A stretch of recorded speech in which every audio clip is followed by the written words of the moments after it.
By election ಬಂತು. ಕಾಂಗ್ರೆಸ್ ಮುನ್ನಡೆ ನಮ್ದೆ. ಯಾಕೆ ಅಂದ್ರೆ ನಾವೇ ಮುನ್ನಡೆ. ಮೈತ್ರಿಯಿಂದ ಯಾರೇ ಅಭ್ಯರ್ಥಿ ಆದ್ರೂ ಅವ್ರನ್ನೇ ಗೆಲ್ಲಿಸ್ತೀರಿ. ನಮ್ಮ ಚರ್ಮಣ ತಾಲೂಕು ಪಾಸು. ಒಂದು ನಾಯಿ ನಿಂತ್ಕೊಳ್ಳಿ ಪಾಸು. ಬೇಜಾನ್ ಮೋಸ ಮಾಡಿಬಿಟ್ಟ ಯೋಗೇಶ್. ಏನಂತ ನಾವು ಅದು ಕೊಡಿಸ್ತೀನಿ ಇದು ಕೊಡಿಸ್ತೀನಿ ಅಂದ್ಬಿಟ್ಟು ಆಗ ನಮ್ಮ 3 ವರ್ಷ ಪೈಟಿ ಹೊಡ್ಸಿದ್ರು ಅವರು. ಕುಮಾರಸ್ವಾಮಿ ಗೆದ್ಬಿಟ್ರೆ ಒಂದು ಕಣ್ಣು, ಒಂದು ಕಿಡ್ನಿ, ಒಂದು ಕಾಲು ನಾನು ದಾನ ಮಾಡ್ತೀನಿ ಸರ್, ಇವತ್ತೇ ಬರ್ಕೊಡ್ತೀನಿ, ಯಾವ ಚಾಪಕ್ಕಾಗ್ದಲ್ಲಿ ಬೇಕಾದ್ರೆ. ಕುಮಾರಸ್ವಾಮಿ ಯೋಗೇಶ್ ಮೇಲೆ ಗೆಲ್ಲಿ ತಾಕತ್ತಿದ್ರೆ. ವೀಕ್ಷಕರೇ, ನಾನೀಗ ಚನ್ನಪಟ್ಟಣ ತಾಲೂಕಿನ ಒಂದು ಹಳ್ಳಿಯಲ್ಲಿದ್ದೀನಿ. ಗರ್ಕಳ್ಳಿ ಅನ್ನೋ ಒಂದು ಹಳ್ಳಿ. ಇಲ್ಲಿನ ಹಿರಿಯರು ಕೂತಿಕೊಂಡಿದ್ದಾರೆ ಆರಾಮಾಗಿ ಅರಳಿ ಮರದ ಕೆಳಗಡೆ. ಅವ್ರನ್ನ ಮಾತನಾಡಿಸ್ತಾ ಹೋಗ್ತೀನಿ. ಯಜಮಾನ್ರೇ ನಮಸ್ಕಾರ, ನಿಮ್ಮ ಹೆಸರು? ನಮ್ಮ ಬೋರಯ್ಯ. ಈಗ ಬೈ ಎಲೆಕ್ಷನ್ ಬಂತು ನಿಮ್ಮ ತಾಲೂಕಿಗೆ. ಯಾರು ಅಭ್ಯರ್ಥಿ ಆದ್ರೂ ಒಳ್ಳೇದು, ಯಾರನ್ನ ಗೆಲ್ಲಿಸ್ತೀರಿ? ಯಾರು ಗೆಲ್ಸ್ಕೊಂಡು ಬನ್ನಿ. ಕುಮಾರಸ್ವಾಮಿ ಮಗನ್ ನಿಲ್ಲಿಸ್ತಾರಂತೆ. ಇಲ್ಲಿಗೆ ಡಿ ಕೆ ಶಿವಕುಮಾರ್ ಬಂದಿದ್ರಾ ಇಲ್ಲಿಗೆ? ಇಲ್ಲ, ಬರಲಿಲ್ಲ. ಯಾರು, ಕಾಂಗ್ರೆಸ್, ಬಿಜೆಪಿನ, JDS ನಿಮ್ದು? ನಮ್ಮದು ಕಾಂಗ್ರೆಸ್ಸು. ಡಿ ಕೆ ಶಿವಕುಮಾರ್ ಗೆಲ್ಲಿಸ್ತೀರ ಅವ್ರನ್ನ? ಗೆಲ್ಲಿಸ್ಬೇಕು. CP ಯೋಗೇಶ್ವರು ಅವರು ಇತ್ಕೊತಾರೆ BJP. ಇಲ್ಲಿ ಡ್ಯಾಮ್ ಎಲ್ಲ ನೀರು ಬರ್ತಿದೆಯಾ? ಈಗ ಡ್ಯಾಮಲ್ಲಿ ನೀರಿದೆಯಾ? ನೀರದ ಸುಮಾರು, ಅಷ್ಟಿಲ್ಲ. ಮಳೆ ಆಗ್ತಿದೆಯಾ? ಮಳೆ ಆಗಿದ್ರೆ ನೀರು ಜೋರಾಗಿ ಬರ್ತದೆ, ಮಳೆ ಕಮ್ಮಿ. ಸರಿ, ಯಾರನ್ನ ಗೆಲ್ಲಿಸ್ಬೇಕು ಅನ್ಕೊಂಡಿದ್ದೀರಾ ಹಾಗಾದ್ರೆ? ಕಾಂಗ್ರೆಸ್ಸಾ? ಈಗ ನಿಮ್ಮ ಕ್ಷೇತ್ರಕ್ಕೆ ಬೈ ಎಲೆಕ್ಷನ್ ಬಂತು. ಕಾಂಗ್ರೆಸ್ ಮುನ್ನಡೆ ನಮ್ದೆ. ಯಾಕೆ ಅಂದ್ರೆ ನಾವೇ ಮುನ್ನಡೆ. ನಾವು ಈ ಸರಿ ಪಕ್ಕಾ ಹೊಡ್ಕೊಡ್ತೀವಿ. ಯಾರು ನಿಲ್ಬೇಕು ನಿಮಗೆ ಇಲ್ಲಿ ಕಾಂಗ್ರೆಸ್ಸಿಂದ? DK. ಬಂಡೆ ಹೊಡೆದ್ರು. ಅದೇ ಯಾಕೆ ಅಂದ್ರೆ ನಮಗೆ ಬೇಕು. ಯೋಗೇಶ್ವರ್ ಬೇಡವಾ? ಅಣ್ಣ ನಮಗೆ ಅದು ಯಾಕೋ ಅವನು ಇತ್ತಗೆ 2-3 ಸರಿ ತಿರ್ಗ್ಬಿಟ್ಟ. ಅದಕ್ಕೋಸ್ಕರ ನಾವು ಈಗ DKನೇ ಹೊಡಿದ್ವಿ. ಕುಮಾರಸ್ವಾಮಿ ಇಲ್ಲ, ಅವನಿಗೂ ಹೊಡಿದಿಲ್ಲ. ಯಾಕೆ ಹೊಡಿದಿಲ್ಲ ಅಣ್ಣ? ಹೊಡಿದಿಲ್ಲ, ಅವನಿಗೂ ಹಾಕುದಿಲ್ಲ. DKನೇ? DKಗೆ ಹಾಕುದು. ನಿಮ್ದೇ ಮುನ್ನಡೆ? ನಮ್ದೇ ಮುನ್ನಡೆ. ಪಕ್ಕಣ. ಗೆದ್ರೆ ಗೆಲ್ತೀವಿ, ಸೋತ್ರೆ ಸೋಲ್ತೀವಿ. ಡಿ ಕೆ ಶಿವಕುಮಾರ್ ಬಂದಿದ್ರಾ ಇಲ್ಲಿ? ಅಣ್ಣ ಬರ್ದ ಬೋಲೆ ನಾವು ಸಪೋರ್ಟು. ನಮ್ಗೆ ಎಷ್ಟಿದ್ದು ನಾವು ಅಷ್ಟು ಲವ್ ಡಿ ಕೆ ಶಿವಕುಮಾರ್ ಮೇಲೆ. ಯಾಕೆಂದ್ರೆ ನಮಗೆ ಬೇಕು. ಬಂಡೆ ಹೊಡಿಯೋದಿಲ್ವಾ? ಒಂದು ಕಲ್ಲು ಬೇಕಾದ್ರೆ, ಕಲ್ಲು ಹಾಕಿಸ್ಬೇಕಾದ್ರೆ ಬೆಲ್ಲ ಬೇಡವಾ? ಮತ್ತು ಈಗ ಬೈ ಎಲೆಕ್ಷನ್ ಬಂತು ನಿಮ್ಮ ಕ್ಷೇತ್ರಕ್ಕೆ. ಯಾರು ನಿಂತ್ಕೊಂಡ್ರೆ ಒಳ್ಳೆಯದು ಸರ್? ಅದು ಇನ್ನೂ ನಮಗೆ ಅದು ಇಂಟ್ರೆಸ್ಟ್ ಗೊತ್ತಾಗ್ತಿಲ್ಲ ಸರ್. ಅದು ಯಾರು ಅಂತ ಹೇಳೋಕ್ಕಾಗ್ತಾಯಿಲ್ಲ, ಮುಂದೆ ತಿಳಿದು ನೋಡಬೇಕು. Okay sir. ಕಾಂಗ್ರೆಸ್ನಿಂದ ಕೆಲವರ ಹೆಸರುಗಳು ಕೇಳಿ ಬರ್ತಿದ್ದಾವೆ. DK ಸುರೇಶ್ ಅಂತಿದ್ದಾರೆ, DK ಶಿವಕುಮಾರ್ ಅಂತಿದ್ದಾರೆ, ಚಿತ್ರನಟಿ ರಮ್ಯಾ ಅಂತಿದ್ದಾರೆ. ಅದರಲ್ಲಿ ಯಾರು ನಿಂತರೆ ಒಳ್ಳೆಯದು ಸರ್? ನಮ್ಗೆ ಅದ್ರ ಬಗ್ಗೆ ಗೊತ್ತಿಲ್ಲ, ಎಲೆಕ್ಷನ್ ಬಗ್ಗೆ ಕೇಳಿ ನೋಡೋಣ. ಓಕೆ. ಏನು ಸಮ್ಮಿಶ್ರ ಅಂದರೆ ಈಗ ಕುಮಾರಸ್ವಾಮಿ ಅವರು ಮತ್ತು ಯಡಿಯೂರಪ್ಪನವರು ಒಂದಾಗಿದ್ದಾರೆ ಅಂದರೆ BJP JDS ಒಂದಾಗಿದೆ. ಇಲ್ಲಿ CP ಯೋಗೇಶ್ವರ್ ನಾನು ನಿಲ್ತೀನಿ ಅಂತ ಹೇಳ್ತಿದ್ದಾರೆ. ನಿಖಿಲ್ ಕುಮಾರಸ್ವಾಮಿ ಅವ್ರನ್ನ ನಿಲ್ಲಿಸಬೇಕು ಅಂತ ಅವ್ರು ಹೇಳ್ತಿದ್ದಾರೆ. ಯಾರು ನಿಂತರೆ ಒಳ್ಳೆಯದು ಇವರಿಬ್ಬರಲ್ಲಿ? ಇಲ್ಲಿಗೆ ವಿಕಿಲೇ ನಿಂತ್ಕೋ ಸರಿ ಸರ್. ಹೌದು ಸರ್. ಯಾಕೆ ನಿಖಿಲ್ಲು? ಅದು ಇಲ್ಲಿ ಅವನಿಗೆ ಮಮತಿ ಇದೆ ಸರ್, ಅದು ನಡೀತದೆ ಸರ್. CP ಯೋಗೇಶ್ವರ್ ಇಲ್ಲೆಲ್ಲ ಭಾಳ ಉತ್ತಮವಾದಂಥ ಕೆಲಸ ಮಾಡಿದಾರಂತೆ. ಫಸ್ಟೇ ನಮ್ಮ ಇಗ್ಲೂರಿಗೆ ಬಂದಾಗ, ಬಂಡೆಗೆ ಬಂದಾಗ ಅವರೇ ಉತ್ತಮ ಮಾಡ್ತಿದ್ದು ಕೆಲಸನೂ ಮಾಡಿದ್ದಾರೆ. ಆದರೆ ಒಂದು ಸತಿ ಬೇಜಾನ್ ಮೋಸ ಮಾಡಿಬಿಟ್ಟ ಯೋಗೇಶ್. ಏನಂತ ನಾವು ಅದು ಕೊಡಿಸ್ತೀನಿ ಇದು ಕೊಡಿಸ್ತೀನಿ ಅಂದ್ಬಿಟ್ಟು ಆಗ ನಮ್ಮ 3 ವರ್ಷ ಪೈಟಿ ಹೊಡ್ಸಿದ್ರು ಅವರು. ಈಗ ತಿರುವ ನಿಂತ್ಕೊತೀವಿ ಅಂತ ಹೇಳ್ತಾವ್ರೆ. ನೋಡೋಕ್ಕಾಗೋದಿಲ್ಲ ಸರ್, ಯಾವ ಥರ ಪೈಟ್ ಕೊಡ್ತೀನಿ ಅಂತ ಹೇಳೋಕ್ಕಾಗಲ್ಲ. ನಿಖಿಲ್ ನಿಂತ್ರೆ ಗೆಲ್ಲಿಸ್ತೀರಾ? ಹೌದು ಸರ್. Okay sir. ಈಗ ಎಲೆಕ್ಷನ್ ಬಂತು, ಯಾರು ನಿಂತ್ಕೊಂಡ್ರೆ ಒಳ್ಳೇದು ಅಭ್ಯರ್ಥಿಯಾಗಿ? ನಮ್ಗೆ ಯಾರು ನಿಂತ್ಕೊಂಡ್ರು ದಳದಿಂದ ಹೊಟ್ಟೆಲಿ ಒಂದು ಓಟ್ ಹಾಕಿ ಸರ್. ದಳ ಯಾರೇ ನಿಂತರೂ ದಳ. ಓಕೆ. CP ಯೋಗೇಶ್ವರ್ ನಿಂತರೆ? ಸಮ್ಮಿಶ್ರ ಸರ್ಕಾರ ಯಾರು ನಿಂತ್ಕೊಳ್ಳಿ ಆ ಓಟು ಅವ್ರಿಗೆ. ಈಗ DK ಶಿವಕುಮಾರ್ ಸಿಕ್ಕಾಪಟ್ಟೆ ಓಡಾಡ್ತಿದಾರಂತೆ. ಓಟ್ ಹಾಕುತ್ತಾವಿಂದ ಅವ್ರಿಗೆ ಓಟ್ ಇಲ್ಲ. ಇವನಿಗೆ ಕಾಂಗ್ರೆಸ್ ಅವ್ರಿಗಿಲ್ಲ. ಇಲ್ಲಿ ಕಾಂಗ್ರೆಸ್ ಬರೋದೇ ಇಲ್ಲ. ಬರ್ತದಳೆ, ನಾವು ಹಾಕಲ್ಲ. ಯಾಕೆ ಕಾಂಗ್ರೆಸ್ ಅಂದರೆ ಅಷ್ಟು? ಅಲ್ಲಿ ನಮ್ಮ ಇಲ್ಲಿ 600 ಓಟಗಳೇ, 3 ಮನೆ ಕೊಡ್ತಾರೆ ಅವ್ರಿಗೆ, ಬೇಕಾದವ್ರ ಮನೆ ಕಾಸ. ಇನ್ನು 300 ಮನೆ ಕೊಡಲ್ಲ ಕಾಂಗ್ರೆಸ್ನವರು. ಅರ್ಥ ಮಾಡ್ಕೊಂಡ್ರಾ? ಅದೇ ನಮಗೆ ಗೊತ್ತಾಗ ಅವ್ರು ಮೇಯ್ಕೆ ಕಾಂಗ್ರೆಸ್ ಕಾರ್ಯಕರ್ತರು. ಇಲ್ಲಿ 600 ಓಟವೆ. 600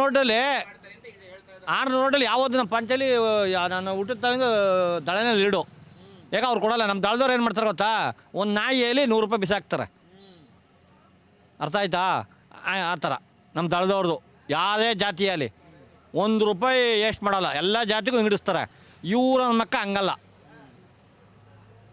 ಸೊ ಮೈತ್ರಿಯಿಂದ ಯಾರೇ ಅಭ್ಯರ್ಥಿ ಆದರೂ ಅವ್ರನ್ನೇ ಗೆಲ್ಲಿಸ್ತೀರಿ. ಪಾಸ್ ಅವ್ರು ನಮ್ಮ ಚರ್ಮಣ ತಾಲೂಕು ಪಾಸು. ಒಂದು ನಾಯಿ ನಿಂತ್ಕೊಳ್ಳಿ ಪಾಸು. ಗೌಡ್ರೆ, ಈಗ ಎಲೆಕ್ಷನ್ ಬಂತು, ಉಪಚುನಾವಣೆ, ಯಾರು ನಿಂತ್ಕೊಂಡ್ರೆ ಒಳ್ಳೇದು? ನಮಗೆ ಯೋಗೇಶ್ವರ್ ನಿಂತ್ಕೊಂಡು ಒಳ್ಳೆಯದು. ಯೋಗೇಶ್ವರು ಯಾಕೆ?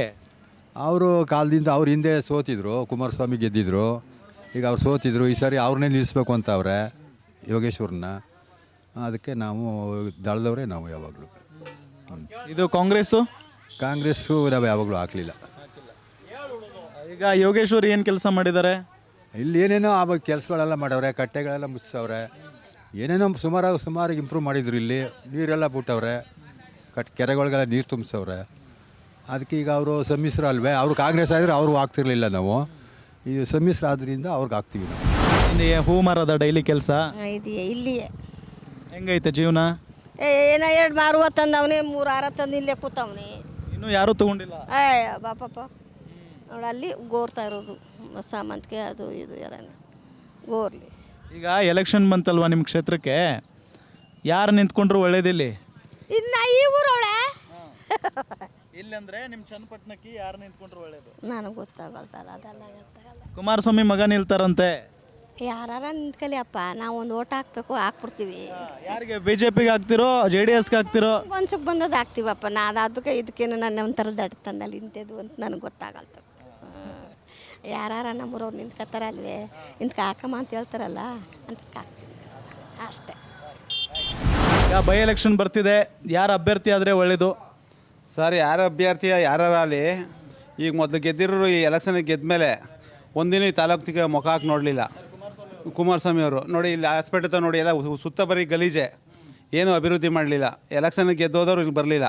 ಯಾರು ಬರಲಿ, ಒಳ್ಳೆ ಅಭಿವೃದ್ಧಿ ಮಾಡೋರು ಬರಬೇಕು, ನೀರಾವರಿ ಮಾಡೋರು ಈ ತಾಲೂಕಿನ MLA ಆಗ್ಬೇಕು ಸರ್. ಅದೇ ಯಾರು ಬಂದರೆ ಒಳ್ಳೇದು? ಈಗ ನೀರಾವರಿ ಅಂತ ಅಂದ ತಕ್ಷಣ CP ಯೋಗೇಶ್ವರ್ ಅವರು ಎಲ್ಲ ವ್ಯವಸ್ಥೆ ಮಾಡಿದ್ದಾರೆ ನೀರಿಂದು ಅಂತೆಲ್ಲ ಅಂತಿದ್ದಾರೆ. ಅವ್ರು ನಿಂತ್ಕೊಂಡ್ರೆ ಗೆಲ್ಲಿಸ್ತೀರಾ? ಸರ್, CP ಯೋಗೇಶ್ ನಿಂತ್ಕೊಂಡು ಗೆಲ್ತಿದ್ರು ಸರ್. ಯಾವುದೇ ಕಾರಣಕ್ಕೆ ಸೋಲೇ ಇಲ್ಲ, ಯಾವತ್ತೂ ಗೆಲ್ತಿದ್ರು. ಈಗ ಕುಮಾರಸ್ವಾಮಿ ಜೊತೆ ಹೋಗಿ ಅಡ್ಜಸ್ಟ್ಮೆಂಟ್ ರಾಜಕಾರಣ ಮಾಡ್ಬಿಟ್ಟು ಈಗ ಅವ್ರು ಈಚ್ ಹಾಕೋರಲ್ಲ ಸರ್, ಇನ್ನೆಲ್ಲಿ ಟಿಕೆಟ್ ಅವ್ರಿಗೆ? ಅವರು ಎಲ್ಲೇ ನಿಂತ್ಕೊಂಡ್ರು ಗೆಲ್ಲು ಶಕ್ತಿ ಇತ್ತು, ಕೆಪಾಸಿಟಿ ಇತ್ತು ಸರ್. ಅವ್ರ ಮೇಲೆ ಫೈಟ್ ಮಾಡ್ಕೊಂಡು ಈ ತಾಲೂಕಲ್ಲಿ ಅಭಿವೃದ್ಧಿ ಮಾಡಿದರು. 224 ಕ್ಷೇತ್ರದಲ್ಲಿ ಎಲ್ಲೂ ಆಗದಿರೋ ಅಷ್ಟು ಅಭಿವೃದ್ಧಿ ಇವ್ರು ಮಾಡಿದರು. ಆದರೆ ಕುಮಾರಸ್ವಾಮಿ ಅವ್ರ ಜೊತೆ ಹೋಗಿ ಕೂಡಳ್ಳಿ ಮಾಡ್ಕೊಂಡ್ಮೇಲೆ ಅವ್ರಿಗೆ ಇಡೀ ತಾಲೂಕಿನಲ್ಲೆಲ್ಲ ಆಪೋಸಿಟ್ ಜೈಸಿ ಆಗದೆ. ಇಲ್ಲಿ ಕಾಂಗ್ರೆಸ್ಸು ಶೂನ್ಯ ಆಗಿತ್ತು. ಇಲ್ಲಿ ಈ ಸರಿ DK ಸುರೇಶ್ ಅವರು, ಶಿವಕುಮಾರ್ ಅವರು ಈ ತಾಲೂಕು ಬರಲಾಗಿ 85,000ಕ್ಕಿಂತ ಹೆಚ್ಚಾಗಿ ಓಟ್ ಬಿದ್ದದೆ. ಕಾಂಗ್ರೆಸ್ನವ್ರು ಪ್ರಬಲವಾಗಿರೋ ಕ್ಯಾಂಡಿಡೇಟ್ ನಿಂತ್ಕೊಂಡ್ರೆ ಈ ತಾಲೂಕು ಯಾವತ್ತಿದ್ರು ಕಾಂಗ್ರೆಸ್ ಹೊಸನೇ ಸರ್. ಇಲ್ಲಿ ಏನಿದ್ರು JDS ಹೊಸ ಅಲ್ಲ. ಕುಮಾರಸ್ವಾಮಿ ಬೈ ಎಲೆಕ್ಷನ್ ಬಂದು ಪೇಸ್ ಮಾಡಿದ್ರು ಸೋಲ್ತಾರೆ ಸರ್. ಈ ಸರಿ ಸೋಲ್ತಾರೆ ಸರ್. ಕಾಂಗ್ರೆಸ್ಸಿಂದ DK ಶಿವಕುಮಾರ್ ಏನೋ ಸ್ಪರ್ಧೆ ಮಾಡ್ತಾರೆ ಅಂತ ಹೇಳ್ತಿದ್ದಾರೆ. ಯಾರು DK ಶಿವಕುಮಾರ್ ಬೇಡಿ, ಇಕ್ಬಲ್ ಯಾರೊಬ್ಬರು ಸಾಮಾನ್ಯ ಕಾರ್ಯಕರ್ತ ನಿಂತ್ಕೊಂಡ್ರು ಕುಮಾರಸ್ವಾಮಿ ಮೇಲೆ ಗೆಲ್ಲುವಷ್ಟು ಕೆಪಾಸಿಟಿ ಈ ತಾಲೂಕಲ್ಲದೆ ಸರಿ ಸೋಲಿಸ್ತಾರೆ ಸರ್ ಅವರು. ಸರಿ ಹೆಂಗೆ ಗೆದ್ಬಿಟ್ರು ಮತ್ತೆ? ಸರಿ ಹೆಂಗೆದ್ರು ಅಂದರೆ ಸರ್, ಈಗ ತಾಲೂಕಲ್ಲಿ ಜಲ್ದಾರೆ ಮಾಡ್ಬಿಟ್ಟು ನಾವು 224 ಕ್ಷೇತ್ರ ಅಧಿಕಾರಕ್ಕೆ ಬರ್ತೀವಿ, ರೈತರ ಸಾಲ ಮನ್ನಾ ಮಾಡ್ತೀವಿ, ಎಲ್ಲ ಮಾಡ್ತೀವಿ ಅಂದ್ಬಿಟ್ಟು ಬಂದರು. ಗೆದ್ದೋದ್ಮೇಲೆ ಈ ತಾಲೂಕಿನ ಮುಖ ಹಾಕಿ ನೋಡಲಿಲ್ಲ, ಬೈ ಎಲೆಕ್ಷನ್ಗೂ ಬರಲಿಲ್ಲ. ಈಗ ತಾವು ಸ್ವಂತ ಅವ್ರ ಭಾವನ ಗೆಲ್ಸ್ಕೋಗಂಟ ಯೋಗೇಶ್ವರ್ ಟಿಕೆಟ್ ಕೊಡ್ತೀವಿ ಅಂತಿದ್ರು. ಈಗ ಅಲ್ಲೇ ಯೋಗೇಶ್ವರ್ ಹಾಕ್ಯವ್ರೆ. ಈಗ ನೆಕ್ಸ್ಟು ಈ ತಾಲೂಕಲ್ಲಿ DK ಶಿವಕುಮಾರ್ ಸರ್ಕಾರ ಇರೋದ್ರಿಂದ ಏನು ಅಷ್ಟೋ ಗ್ಯಾರಂಟಿಗಳು ಕೊಡ್ತಾವ್ರೆ. ಈಗಂತೂ ಕೊಡ್ತಾವ್ರೆ, ಮುಂದಕ್ಕೆ ನಿಲ್ಲಿಸ್ಬಿಟ್ರೆ ಎಲೆಕ್ಷನ್ ಆದಮೇಲೆ ಅದು ಗೊತ್ತಿಲ್ಲ ನಮಗೆ. ಗ್ಯಾರಂಟಿಗೋಸ್ಕರ ಜನ ಅಭಿವೃದ್ಧಿ ಮಾಡ್ತಾರೆ ಅಂತ ಅವ್ರು ನಂಬಿ ಅಣ್ಣ ತಂದಿರ 86,000 ಓಟ್ ಹಾಕಿವಿ. ಈ ತಾಲೂಕಲ್ಲಿ ಹೈಯೆಸ್ಟ್ ಓಟ್ ಹಾಕಿವಿ. ನೆಕ್ಸ್ಟು ಕಾಂಗ್ರೆಸ್ಸಲ್ಲಿ ಯಾರೇ ಕ್ಯಾಂಡಿಡೇಟ್ ಆದರೂ ಸರ್, DK ಸುರೇಶ್ ಆಗ್ಬೋದು, ಅವ್ರ ಮನೇಲಿ ಯಾರೋ ಒಬ್ಬ ಕ್ಯಾಂಡಿಡೇಟ್ ಆದರೆ ಕುಮಾರಸ್ವಾಮಿ ಆದರೂ ಸೋಲ್ತಾರೆ ಸರ್. ಇಲ್ಲಿ ಕಾಂಗ್ರೆಸ್ ಗೆಲ್ತದೆ ಸರ್. ಇಲ್ಲಿ ಅಲ್ಪಸಂಖ್ಯಾತರು, ಹಿಂದುಳಿದವರು, ಪ್ರತಿಯೊಂದು ಜನಾಂಗನೂ ಜಯಿಸಿ ಇರೋದ್ರಿಂದ ಇಲ್ಲಿ ಅವ್ರದ್ದು ಕುಮಾರಸ್ವಾಮಿ ಅವ್ರ ಆಟ ಲಾಸ್ಟು ಸರಿ. ಅಕಸ್ಮಾತಾಗಿ ಈ ಮೈತ್ರಿಯಿಂದ ಅಭ್ಯರ್ಥಿ CP ಯೋಗೇಶ್ವರ್ ಆದರೆ? CP ಯೋಗೇಶ್ವರ್ ಆದರೆ ಇಂಡಿ ಕಾಂಗ್ರೆಸ್ ಪಕ್ಷಕ್ಕೆ ಬಂದರೆ ಹೈಯೆಸ್ಟಾಗಿ 50,000 ಲೀಡರ್ ಗೆಲ್ತಾರೆ ಸರ್ ಅವರು.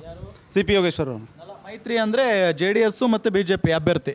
ಅದರಿಂದ ಏನಿಲ್ಲ ಸರ್, ಯೋಗೇಶ್ವರ್ ಕೊಟ್ಟರು ಮಾತ್ರ ಫೈಟು ಸರ್. ಇಲ್ಲಿ ಯೋಗೇಶ್ವರ್ ಅಲ್ಲದೆ ಬೇರೆಯವ್ರು ಕೊಟ್ಟರೆ, JDSನವ್ರು ಕೊಟ್ಟರೆ ಈ ನಾಯೋಗಿ ಸೋಲ್ತಾರೆ ಸರ್. 3rd ಪ್ಲೇಸ್ಗೆ ಹೋಗ್ತಾರೆ ಅವರು. ಯೋಗೇಶ್ವರ್ ಮೈತ್ರಿ ಅಭ್ಯರ್ಥಿಯಾಗಿ ಯೋಗೇಶ್ವರ್ ಟಿಕೆಟ್ ಕೊಟ್ಟರೆ ಟಕ್ಕಪರಲ್ಲಿ ಫೈಟ್ ಇರ್ತದೆ, ಯಾರು ಗೆಲ್ತಾರೆ ಅಂತ ಹೇಳೋಕ್ಕಾಗೋದಿಲ್ಲ ಸರ್. ಯೋಗೇಶ್ವರ್ ಏನಾರು ಈ ತಾಲೂಕಲ್ಲಿ ಬೈ ಎಲೆಕ್ಷನ್ಗೆ ಬಂದರೆ ಕುಮಾರಸ್ವಾಮಿ ಅವರು ಬಂದು ಎಲೆಕ್ಷನ್ ನಿಂತ್ಕೊಳ್ಳಿ ಅವ್ರ ಮೇಲೆ. ಅವ್ರು ಏನಾರು ಕುಮಾರಸ್ವಾಮಿ ಗೆದ್ಬಿಟ್ರೆ 1 ಕಣ್ಣು, 1 ಕಿಡ್ನಿ, 1 ಕಾಲು ನಾನು ದಾನ ಮಾಡ್ತೀನಿ ಸರ್. ಇವತ್ತೇ ಬರ್ಕೊಡ್ತೀನಿ, ಯಾವ ಚಾಪಾಕಾಗ್ದಲ್ಲಿ ಬೇಕಾದ್ರೆ. ಕುಮಾರಸ್ವಾಮಿ ಯೋಗೇಶ್ ಮೇಲೆ ಗೆಲ್ಲಿ ತಾಕತ್ತಿದ್ರೆ. ಅವ್ರು ಕಾಂಗ್ರೆಸ್ಗೆ ಬರಬೇಕಾದ್ರೆ ಯೋಗೇಶ್ವರು ಕಾಂಗ್ರೆಸ್ಸಿಗೆ ಬರಬೇಕು. ಕಾಂಗ್ರೆಸ್ಗೆ ಬರಬೇಕು. 25,000 50,000 ಲೀಡಲ್ಲಿ ಗೆಲ್ಲಿಲ್ಲ, ಒಂದು ಕಣ್ಣು, ಒಂದು ಕೈ, ಒಂದು ಕಾಲು ದಾನ, ಒಂದು ಕಿಡ್ನಿ ದಾನ ಮಾಡ್ತೀನಿ ಸರ್ ನಾನು. ಈಗಲೇ ಬೇಕಾದ್ರೆ ಎಲ್ಲಿ ಬೇಕು ಸ್ಟಾಂಪೇಜ್ ಬೇಕಾದ್ರೆ ಬರ್ಕೊಡ್ತೀನಿ ಸರ್. ಈ ಗಳಿಗೆಲ್ಲಿ ಬರ್ಕೊಡ್ತೀನಿ. ಅವ್ರು ಅಷ್ಟು ಕಾನ್ಫಿಡೆನ್ಸ್ ಏನು ನಿಮಗೆ? ಅಷ್ಟು ಕಾನ್ಫಿಡೆನ್ಸ್ ಅಂದ್ರೆ ಸರ್, ಈ ತಾಲೂಕಲ್ಲಿ ನೀರಾವರಿ ಇರಲಿಲ್ಲ. ನೀರಾವರಿ ಮಾಡಿದ್ರು ಸರ್, ಒಂದು ತೆಂಗು ಮರದಲ್ಲಿ ಒಂದು ಕಾಯಿ ಇರಲಿಲ್ಲ, ಒಂದು ಹಸು ಇರಲಿಲ್ಲ, ರೇಷ್ಮೆ ಹುಳು ಇರಲಿಲ್ಲ. ಈ 7 ಎಕರೆ ಕಟ್ಟೆ ಮುಚ್ಚಿ ಹಾಸ್ಪಿಟ್ಲು, ಹೈಸ್ಕೂಲು, ಕಾಲೇಜ್ ಕಟ್ಟವ್ರೆ. ಅಂಥವ್ರು ಗೆಲ್ಲಿಸ್ತಾರೆ. ಯಾರು ಗೆಲ್ಸವ್ರು ಸರ್? ಅವ್ರು ಪಕ್ಷಾಂತರ ಮಾಡಿದ್ರು, ಅವ್ರು ಕೈ ಹಿಡಿತಿದ್ರು ಜನ. ಆದ್ರೆ ಹೋದ್ ಸರಿ ಯಾಕೆ ಸೋತರು ಅಂದ್ರೆ ಸರ್, ಇವರು 224 ಸೀಟ್ ಗೆದ್ಬಿಡ್ತೀವಿ, ನಾವು ಮುಖ್ಯಮಂತ್ರಿ ಆಗೋಯ್ತೀವಿ ಅಂತ ಯೋಗೇಶ್ವರ್ ಸೋಲ್ಸಿದ್ರು. ಮುಸ್ಲಿಮ್ಸ್ ಕಡೆ ಓಟ್ ಹಾಕ್ಲಾಗಿ. ಇಲ್ಲರಿ ಯೋಗೇಶ್ವರ್ 85,000 ಓಟ್ ತಗೊಂಡು ಹೋದ್ ಸರಿ ಗೆಲ್ತಿದ್ರು. ಈ ಸರ್ ಮುಸ್ಲಿಮ್ಸು ಅವ್ರಿಗೆ ಮಾಡ್ತಾರಲ್ಲ, ಈಗ ಅವರೇ ಕ್ಯಾಂಡಿಡೇಟ್ ಅಲ್ಲಿ ಸರ್. ನೋಡ್ತೀನಿ ಇಲ್ಲಿ ಗೆದ್ಬಿಟ್ರೆ ಅದೀಗ ಸರಿ ಸರ್. ಒಂದು ಕಣ್ಣು, ಒಂದು ಕೈ, ಒಂದು ಕಿಡ್ನಿ ದಾನ ಮಾಡ್ತೀನಿ ಸರ್. ಈಗಲೇ ಯಾವ ಸ್ಟಾಂಪೇಜ್ ಪೇಪರ್ ಬೇಕಾದ್ರೆ ಬರ್ಕೊಡ್ತೀನಿ. ಗ್ಯಾರಂಟಿ ನ್ಯೂಸ್, ಸುದ್ದಿ ಖಚಿತ, ನ್ಯಾಯ ನಿಶ್ಚಿತ.